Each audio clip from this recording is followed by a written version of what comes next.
কিন্তু এই যে লাল সিঁদুর দেওয়ার মানে কি? এটার মানে হচ্ছে যে আমার মস্তক ফেটে রক্তক্ষরণে আমি যদি মৃত্যুবরণ করি, তারপরও আমি আপনার।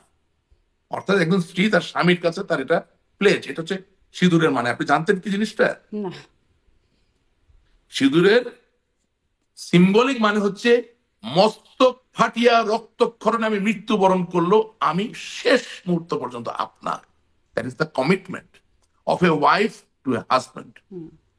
আওয়ামী লীগ রক্তক্ষরণ হয়ে মৃত্যুবরণ করলেও সে বাংলাদেশের মানুষের, দ্যাট ইজ দ্য কমিটমেন্ট।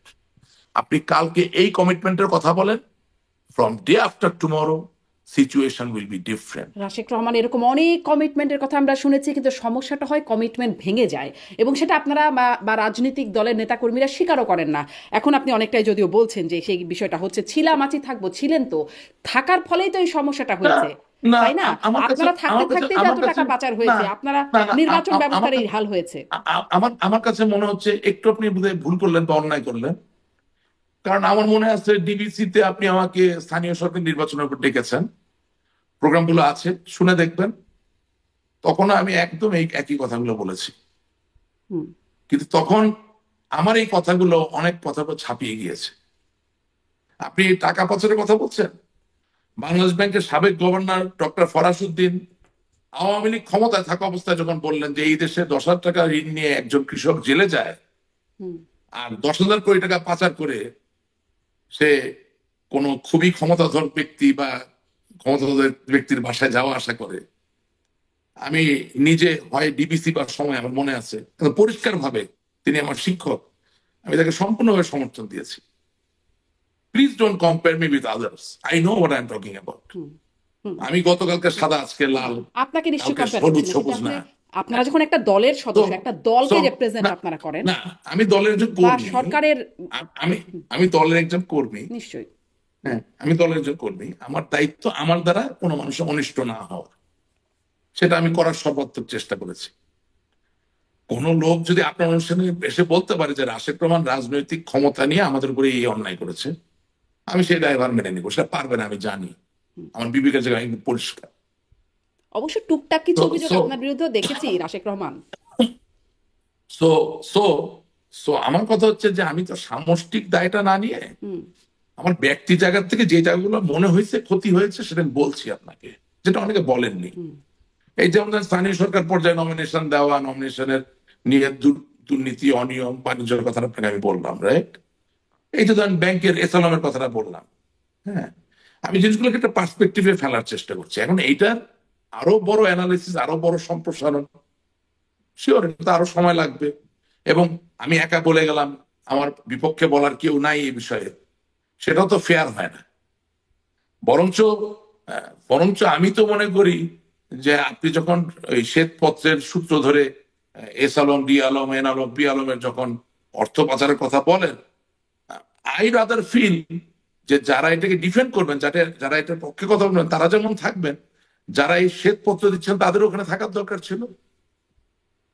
এখন আমি একা তো দুই পক্ষের কথা বলতে পারবো না, না, না, না, দুই পক্ষের কথা আমি বলতে হবে একা না। অন্যের কথা আমি বলতে শুধুমাত্র পারবো না। আপনাদের জানার বাস্তবতা, আপনারা কতটুকু জানেন, কতটুকু দেখেছেন, সেই আপনি বাস্তবতাটুকু তো জানতে চাই। আপনি তো দেখতে পাচ্ছেন আমি কতটুকু জানি, হ্যাঁ, হ্যাঁ, বলছি খুব বেশি জানি তা সেই না। বাস্তবতার কথাই জানতে চাই, এবং আপনি যেটি বলছেন যে অ্যানালাইসিসটা হওয়া দরকার, আপনি কি বোধ করেন যে আপনার দলে এই মানে এই ভুল, এই ব্যর্থতা, আরে এই ভাই, অন্যায়গুলো আমার নিয়ে আলোচনা দলে হচ্ছে? আপনি কি বলতেছেন ভাই? আপনি কি এগুলো কিছু দেখেন নাই? আমার দলে সম্মেলন হইতো, দলের সম্মেলন হইতো পুলিশ দ্বারা করে।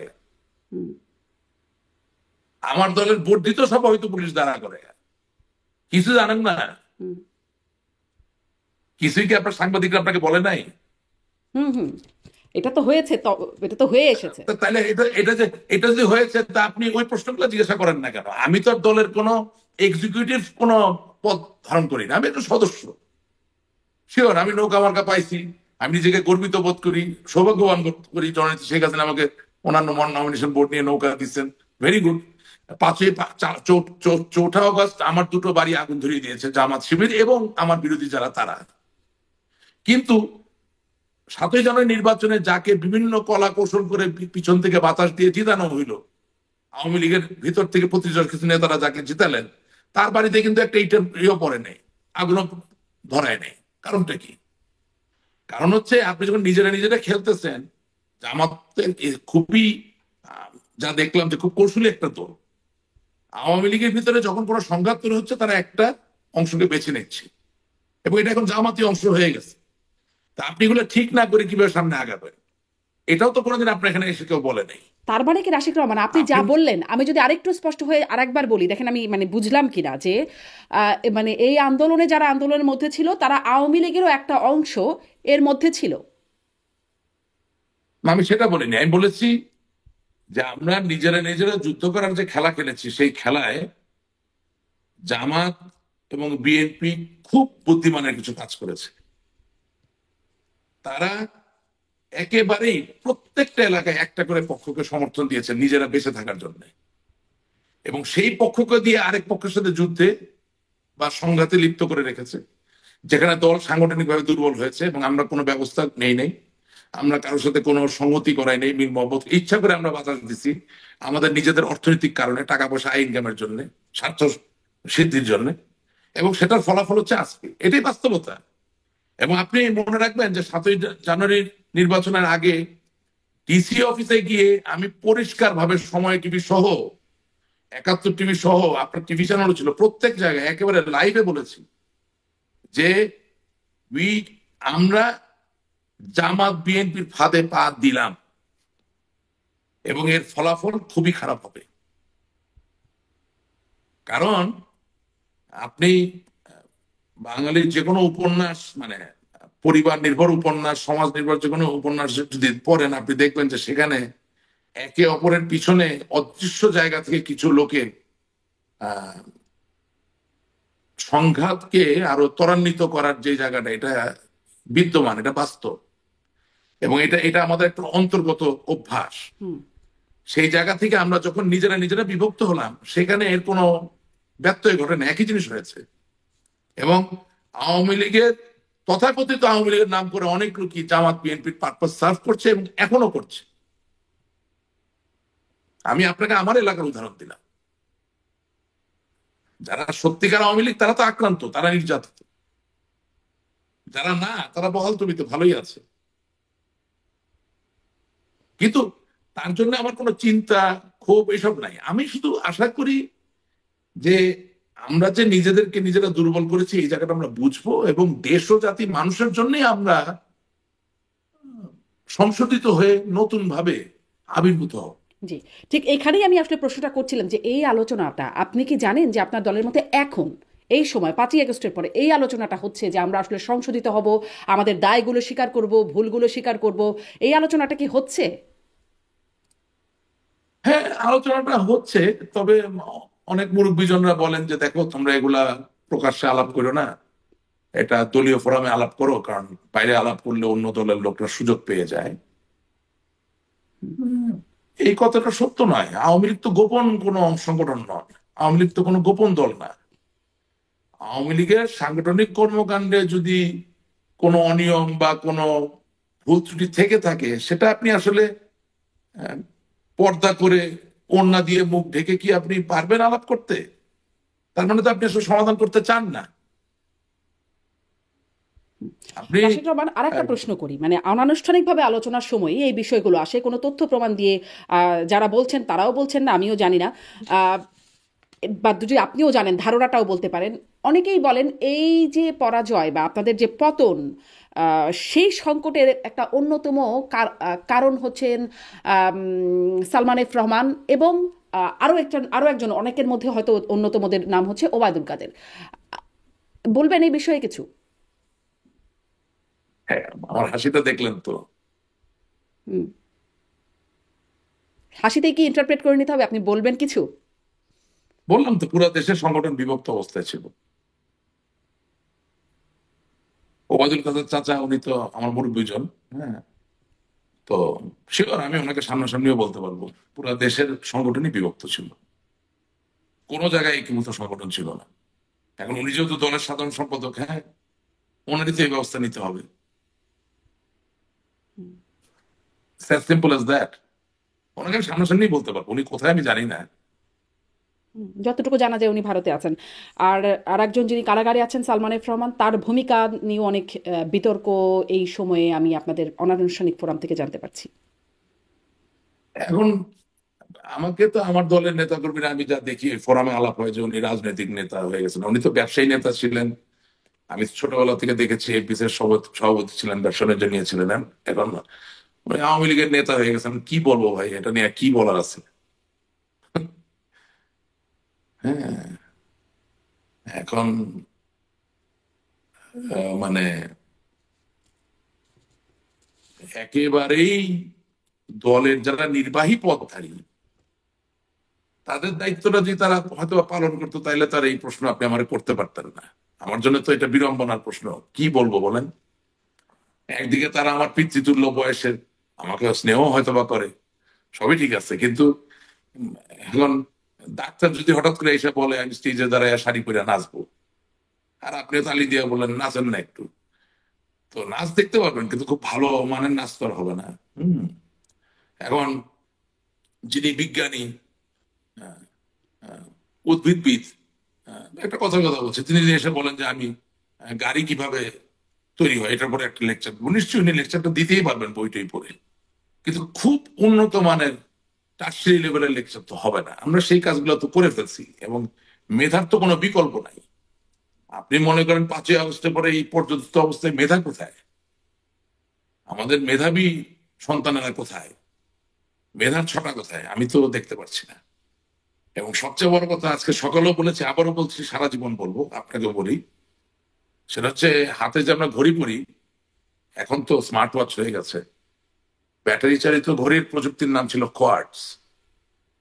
জ্বালানি দ্বারা চালিত গাড়ির যে ইঞ্জিন, সেটার যে প্রযুক্তি, তার নাম হচ্ছে কম্বাসশন। আমরা নাসা বা ইলন মাস্কের যে রকেটকে দেখি মহাকাশ ভেদ করে চলে যেতে, তার যে প্রযুক্তি ব্যবহার করা হয় তাকে পরিচালিত করার জন্য, তাকে বলা হয় প্রপালশন। এই তিন যদি সত্য হয়ে থাকে, তাহলে রাজনীতিকে পরিচালিত করার সবচেয়ে বড় প্রযুক্তির নাম হচ্ছে লাভ, ভালোবাসা। এই ভালোবাসার অনুপস্থিতি অবশ্যই আমাদের রাজনীতিতে ছিল, অবশ্যই ছিল।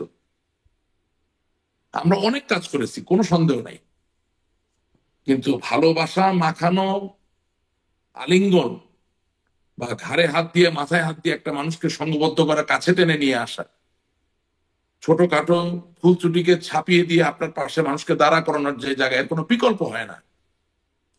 আপনি 303 machine gun, sub machine gun, rocket launcher, tank, যুদ্ধ বিমান দিয়ে কোনোদিন দেশ স্বাধীন করতে পারতেন না। ভালোবাসা দিয়ে দেশ স্বাধীন হয়েছে, এটাই বাস্তবতা। হাতে আপনার অস্ত্র থাকতে পারে, হাতে আপনার গ্রেনেড থাকতে পারে, কিন্তু আপনি দেশ জাতি মাতৃকা, আপনার মা বোনের সম্ভ্রম রক্ষা করার জন্য যুদ্ধ করছেন, জান দিচ্ছেন, প্রাণ দিচ্ছেন, কারণ আপনি দেশকে ভালোবাসছেন, আপনি বঙ্গবন্ধুকে ভালোবাসছেন, আপনি একটা স্বাধীন দেশের দেখানো স্বপ্নে বিশ্বাস করছেন। হুম। ভালোবাসার কোনো বিকল্প নাই। হুম। রাশিদ রহমান, ভালোবাসার আমরা অভাব হঠাৎ ছিল আপনি করে বলছেন, এবং অন্যদিকে একটা দুর্নীতির প্রাচুর্যও ছিল। আমরা সেখান থেকে হঠাৎ আমি করে আমরা হঠাৎ করে আবেগ বিবর্জিত, আবেগ স্বপ্ন বিবর্জিত রাজনৈতিক চর্চায় চলে গিয়েছিল। এবং এটা বলতে গেলে আমার চোখে পানি আসে, আমি নিজেকে ধরে রাখবো। আপনি মনে করেন এই আন্দোলনটা একটা চক্রান্ত ছিল? অবশ্যই চক্রান্ত ছিল। একটা লোভনীয় জায়গা যেখানে ক্ষমতায় গেলে অর্থ বানানো যায়, ক্ষমতার দাপট দেখানো যায়, সেখানে যাওয়ার জন্য অবশ্যই মানুষ চক্রান্ত করবে। চক্রান্ত ছিল, এটা নিয়ে কোনো তর্ক বিতর্ক নাই। কিন্তু আজকে বাংলাদেশের যে কোনো জায়গায় আপনি যে একটা মোটা স্পেকট্রামে ছবি তোলেন, বেশিরভাগ ছেলে মেয়ে যারা ওই আন্দোলনে গিয়েছিল বা দূর থেকে সমর্থন দিয়েছিল, জেনে বুঝে না জেনে, এখন তো অনেকে পস্তাচ্ছে যে ভাই কি করলাম। তাদের বয়সের স্পেকট্রাম যদি হিসাবে নেন, তাহলে তাদের বয়স তো 15 বছর আগে ছিল 10 থেকে 15। তারা 1971 সালে স্বাধীনতা যুদ্ধ দেখে নাই, বঙ্গবন্ধুকে তো দেখেনি নাই। তারা তো আহ, মেজর জেনারেল জিয়াউর রহমানকে দেখে নাই, খালেদা জিয়ারে দেখে নাই, তারেক জিয়ারে দেখে নাই। তারা মতিউর রহমান নিজামীকে দেখে নাই, গোলাম আজমকে দেখে নাই। তারা শুধু দেখছে আমাদেরকে 15 বছর। আপনি চিন্তা করতে পারেন, বঙ্গবন্ধুর একটা মূর্তিতে একটা ছেলে পেশাব করে দিচ্ছে, হাজার হাজার শত শত ভিডিও ক্লিপ। আপনি চিন্তা করতে পারেন এটা কি আমার সফলতা? আওয়ামী লীগ ক্ষমতায় না থাকতে পারে, আওয়ামী লীগের পতন হতে পারে, অনেক কিছু হতে পারে। আওয়ামী লীগ তো দল, মানে আমি ভুল বলছি, দলের না, মানে একটা সরকারের পতন হতে পারে। কিন্তু জাতির জনককে আপনি অপমান করছেন, তার মানে আমি কি শিখাইলাম 15 বছর ধরে? আপনি, আপনাকে যদি পৃথিবীর কোন লোক আমেরিকায় বসে বলে যে শারমিন আপনি তো একজন প্রথিতযশা সাংবাদিক, জার্নালিস্ট, আপনি হোস্ট করেন বিভিন্ন প্রোগ্রাম, আপনি আমার সাথে কফি খেতে খেতে আপনার দেশের স্বাধীনতার গল্পটা একটু আপনি বলেন, কোনো উপায় আছে বঙ্গবন্ধুর নাম না বলে গল্প বলার?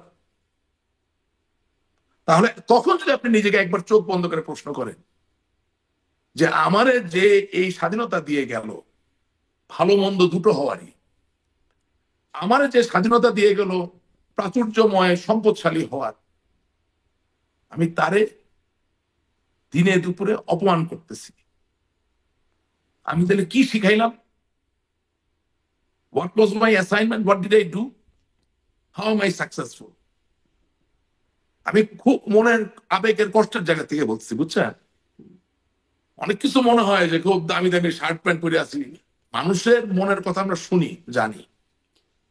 কি শিখাইলাম আর এখন কি যেখানে পরিমাণ থাকি, যে বিরক্ত অবস্থায় বা থাকি, কি পরিমাণ ক্ষুব্ধ হবার পরে নিশ্চয়ই এরকম একটা অবস্থানে মানুষ যায় নানান না রকম। না না, বিরক্ত ক্ষুব্ধ না, আমরা তো শিখাতে পারি নাই ভাই। আপনি, ওই যে বললাম যে আপনি ভালোবাসার রাজনীতি ছাড়া তো আপনি কোনো কিছু ঠিক মতো শুনেন, মানে ড্রিল মেশিন ব্যবহার করে কেন? আপনি ভালো মতো একটা জায়গায় তো প্রস্তুত করে একটা জিনিসকে এখানে লাগাবেন, তাই না? আপনাকে তো একটা কাজকে খুব মন দিয়ে করতে হবে। আপনার একটা শিক্ষামন্ত্রী ছিল, এটা বলতে তো অসুবিধা নেই, উনি ওনার খুব সমস্যা, মানে আমার নানা তো সিলেটের মন্ত্রী ছিলেন, আমার বাবাও আমেরিকার মন্ত্রী ছিলেন, 5 বার এমপি ছিলেন। তো নুরুল ইসলাম নাহিদ সাহেব খুব খাতে করতেন আমার আব্বারে, দেখলাম সিলেটের জামাই জামাই খুব খুব আদর করতেন, ভালো এমনি ভদ্র মানুষ। আপনি তাদের দায়িত্ব দিয়েছেন বাংলাদেশের, সে বাংলাদেশের শিক্ষামন্ত্রী, তারা একটু জিজ্ঞেস করেন তো বাংলাদেশের মানে শিক্ষায় বিপ্লব ঘটনার কি করছে সে? আপনার, আমি বললাম না যে গ্রেনেড দিয়ে তো যুদ্ধ করে জিততে পারবেন না। প্রচন্ড বরং প্রশ্ন যদি ভাসে শুধু মানুষের মেরে ভালোবাসা না থাকে, কমিটমেন্ট না থাকে, যদি মানুষকে এম্পাওয়ার না করা যায়, আপনি তারা যতই অস্ত্র দেন আপনি কিন্তু জিতবেন না।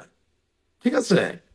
তো আপনি তো প্রতিনিয়ত দারিদ্র্যের সাথে যুদ্ধ করছেন, আপনি আহ, প্রতিনিয়ত যেটাকে বলে কুসংস্কারের বিরুদ্ধে যুদ্ধ করছেন, আপনি প্রতিনিয়ত বিভিন্ন সনাতন চিন্তা ভাবনা যেগুলো আসলে মানুষের জন্য ভালো নয় সেটার বিরুদ্ধে যুদ্ধ করছেন।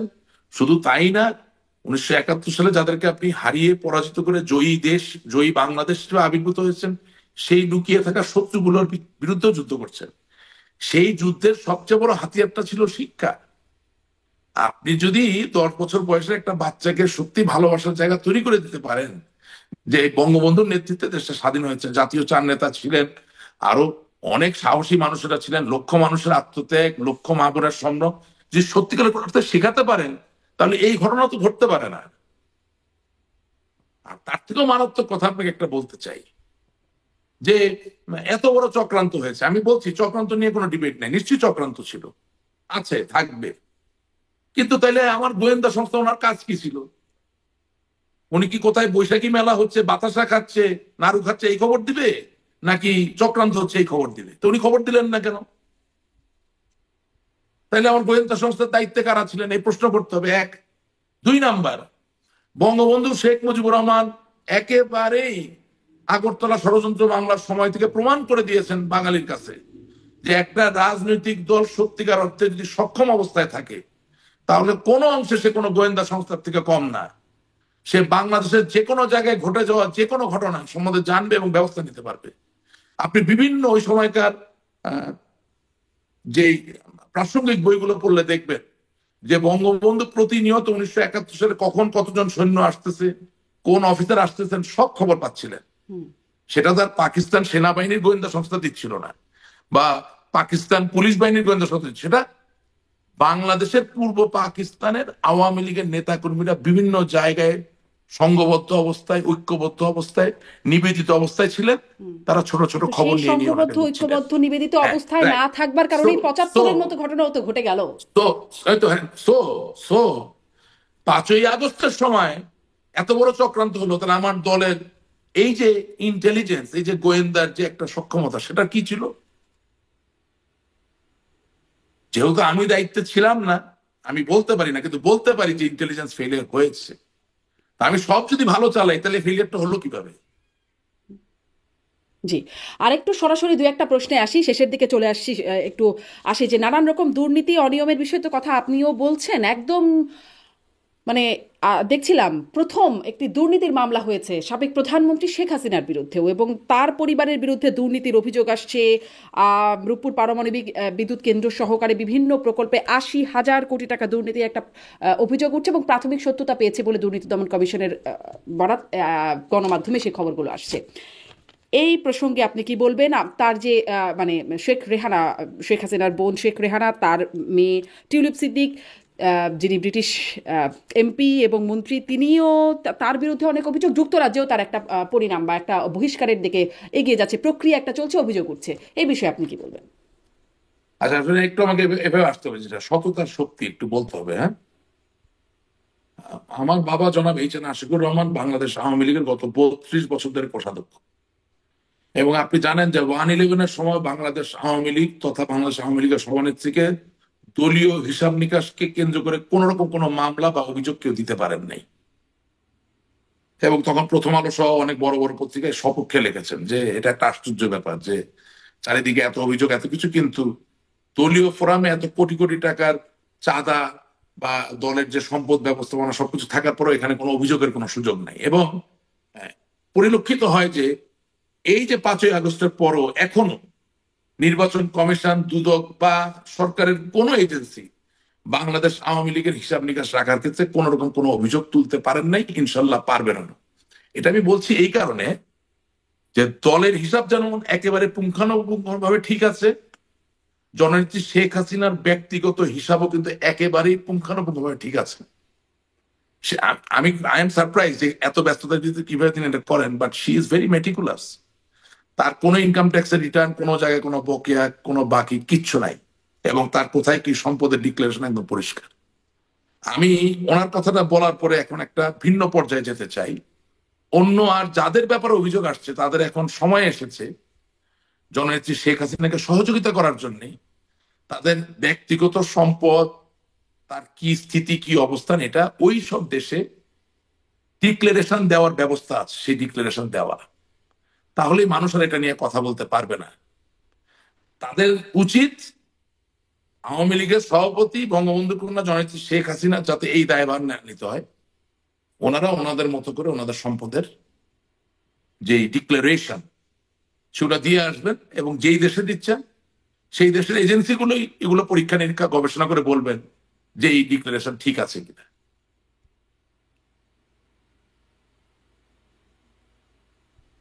আপনাকে ধন্যবাদ। জি, টিউলিপ সিদ্দিকের বক্তব্য দেখা যাচ্ছে যে তিনি বলছেন যে তদন্ত হোক এবং প্রকৃত বিষয়টা উঠে আসুক। তিনিও এই বিষয়টি বলছেন, কিন্তু আমাদের দেশের যে তথ্য আসছে গণমাধ্যমে তাতে আসলে নানান রকম অভিযোগ এসেই যাচ্ছে। যাই হোক, দেখা যাক এই বিষয়গুলো আসলে কোথায় যায়, তখন এখন ভাই আমাদের জন্য তো গর্বের বিষয় ছিল যে একজন বাঙালি জাতির, বাঙালি মেয়ে, বঙ্গবন্ধুর নাতনি, ৭ সমুদ্র ১৩ নদীর ওপারে এমপি হচ্ছেন, মন্ত্রী হচ্ছেন, একটা ভালো লাগা প্রাপ্তি অর্জনের জায়গা ছিল। এখন কারো অনিষ্ট হোক সেটা তো আমরা চাই না, কিন্তু ব্রিটিশ রাজনীতি আসলে আমার জন্য বিবেচ্য বিষয় নয়। আর ২ নাম্বার হলো যে আমি শুধু একটা কথাই আপনার অনুষ্ঠানের শেষে বলতে চাই, বাঙালি জাতির মানুষ খুব নরম মনের মানুষ। আমার পরিবারই তো আমার সাথে রাগ করবে, আমাকে শাসন করবে, আমার সাথে ঝগড়া করবে, কিন্তু এই যে আমার হাত, এই হাতটা প্রসারিত করে আমি হাতটা ধরে যদি বলতে পারি একবার, I want to serve you, আমি আপনার, আমি আপনার পাশে থাকতে চাই, আমি বিশ্বাস করি কেউ আমাদেরকে ফেলে দেবে না। দেখা যাক আপনাদের এই আপনার এই বক্তব্যকে আপনার দল ওন করে কিনা, আর আপনার দলের বক্তব্য দেশের মানুষ সেটি গ্রহণ করে কিনা। একটা বিষয় দেখছিলাম যে মার্চের মধ্যেই ফিরবেন, দেশে ফিরবেন শেখ হাসিনা, এমনটি বলছেন আপনাদের দলের সাংগঠনিক সম্পাদক শফিউল আলম চৌধুরী নাদেল। মানে এই বিষয়ে আপনার কাছে কি কোনো বার্তা আছে? তার কাছ থেকেই শুধুমাত্র এটি শুনেছি। কিভাবে ফিরবেন তিনি ফিরলে এখন যেই বাস্তবতা? এটা তো আমি বলতে পারি না, তবে অবশ্যই নেত্রী ফিরবেন না কেন, আমি মেকানিজমটা তো জানি না। আচ্ছা, মানে এর বিষয়ে আপনাদের ভেতর এটা কোনো... কি হ্যাঁ, এটা কি নাদিল সাহেব জানে নাকি? উনি তো একটা টাইম ফ্রেম দিচ্ছেন মার্চের মধ্যে। তাহলে তো ওনাকেই তো আপনাকে শেষ করতে হবে যে উনি কিভাবে দিচ্ছেন টাইম ফ্রেম, বা মার্চ কেন, আমি তো মনে করি জানুয়ারি তো আসতে পারে। দেশটা তো আমি যেমন দেশের নাগরিক, উনি দেশের নাগরিক, উনি তো দেশের প্রধানমন্ত্রী ছিলেন, উনি দেশের সর্ববৃহৎ দলের উনি সভাপতি, উনি জাতির জনকের কন্যা। এটা তো মানে আমার জন্য টাইম ফ্রেম ইম্পর্টেন্ট না, আমার জন্য আওয়ামী লীগ রাজনীতি করবে, উনি উনি এই দলের নেতা, এটাই সবচেয়ে বেশি ইম্পর্টেন্ট ব্যাপার। সেটা তো আগামীকালকে হতে পারে। কিন্তু আসলে সেই কিন্তু বাস্তবতাটা কি আছে? আমরা আপনিই আমরা বলছিলেন। আমরা ফিরবো, আমরা রাজনীতি করব, সবকিছু সত্য, কিন্তু প্রতিটা জিনিসই হতে হবে আমাদের নিজস্ব সক্ষমতায়। কেউ আমাদেরকে বসিয়ে দিবে, কেউ আমাদের জন্য করে দিবে, এই দিকে যদি আমরা তাকিয়ে থাকি তাহলে যেটা হবে যে আমরা আরো ভয়ঙ্কর ভাবে ক্ষতিগ্রস্ত হব। অর্থাৎ অর্থাৎ যাকে নিয়ে বিতর্ক আছে, বা যাকে বলা হচ্ছে যে তিনি অনিষ্ট করছেন, তাকে যদি আপনি আবার চাপায় দেন রাজনীতিতে, তাতে সে আরো ভয়ঙ্কর রূপে ফিরে আসবে, তাহলে তো ভালোর থেকে আরো বেশি খারাপ হবে। সুতরাং এখানে অনেক বিবেচনার বিষয় আছে। অবশ্যই আমরা ফিরবো, রাজনীতি হবে, জননেত্রী শেখ হাসিনার নেতৃত্ব হবে, কিন্তু সেই রাজনীতি হবে দীর্ঘমেয়াদী, চিরকালে, পারপেচুয়াল। এখন আমি যদি এমন কিছু করি যে আরো তীব্রভাবে আমি ইয়ে হলাম পরবর্তীতে, সেটা খুব একটা বুদ্ধিমানের কাজ হবে বলে মনে হচ্ছে না। জি, দেখা যাক রাশিদ রহমান, মানে এই বিষয়গুলো স্পষ্ট না। তবে তবে একটা জিনিস পরিষ্কার করতে হবে, সেটা হচ্ছে জেন জি এবং মিলেনিয়াল যারা আছেন তাদের আবেদন করে এরকম নেতা ছাড়া আধুনিক রাজনীতি দ্বারা করানো খুব কঠিন হবে। জেনজিরা খুব অন্যভাবে চিন্তা করে, মিলেনিয়ালরাও একটু অন্যভাবে চিন্তা করে, এবং মনে রাখতে হবে যে কোরআন মানে somebody is knocking at the door and what is that? যার বয়স গতকালকে 17 ছিল, আজকে তার বয়স 18। সো প্রতিনিয়ত একটা করে কিন্তু নতুন generation is adding up. So আমি as a political force or as a political party, what I am doing or what I am going to do to conquer the hearts and minds of these people, of these young men and women, সেই প্রশ্নটা if we don't make under that circumstances, political future would become uncertain. অর্থাৎ আমার চুল পেকে গেছে, আমার দাড়ি পেকে গেছে, but I cannot succumb to it, I have to remain a young person. এবং সেটার জন্য আমাকে নতুন প্রজন্মকে পড়তে হবে, জানতে হবে, বুঝতে হবে।